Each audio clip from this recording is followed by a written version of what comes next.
ګلکده کې موجود دي او دلته څونه آفیس دي دلته کې زمونږ د انتظامیه آفیس دي پای کې مطلب پالیس ته مختلف محکمې دي نو تمام آل کې پی کې اپ کا چې کوم دی هغه د هغو په کال باندې دلته په سوات کې اوم سټریک دی څه مشران د دې ځای نه تللي دي هلته کې پېښور ته کېدای شي چې هلته کې اسمبلی سیټ ته تللي وي یا نور داسې اهم ځایونو ته تللي وي او زموږ سره دلته کې موجود څه مشران دي چې هغو دلته کې یو مهم دی ګرځي په دفترو چې آیا څوک شته که نشته دفترې ټولې بندې شوي دي د دوی کلرکانو د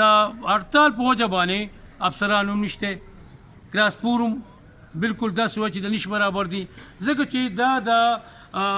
د بدن د هډوکې حیثیت لري نو چې دو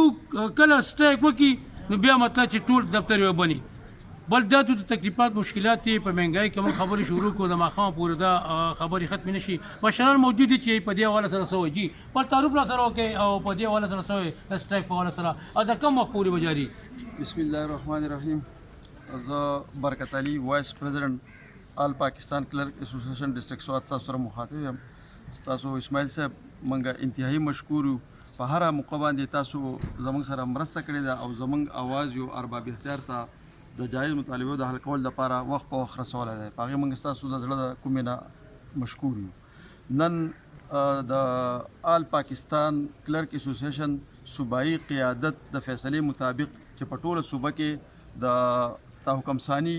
د جمعرات او د جمعې د ورځې د هړتال خبره ټاکل شوې ده د هغې په سلسله کې نن په سوات کې هم مکمل طالبان هړتال دی زمونږ ضلعي صدر علي رحمان صاحب په دغه سلسله کې د مشاورت مزید له عمل ته کول لپاره پېښور ته تللی دی چونکې بیا وایس پریزیډنټ په حیثیت باندې زو سره زما د ټول ټیم ملګرو موږ د ډسټرکټ کورټس دننه مختلف دفاترو ایجوکیشن هیلث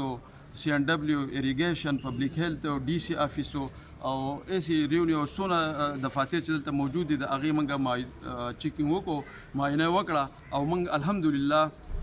100% د خپل هړتال کامیاب بیا موندو موږ په دې د خپلو وروڼو ډېر زیات شکرګزار یو ځکه چې دنیا ټوله تقسیم طرف ته روان ده په دې ټایم کې که موږ د الله او د الله د رسول د طریقو نه انحراف کولو او د خپل بې اتفاقۍ مظاهره وکړه نو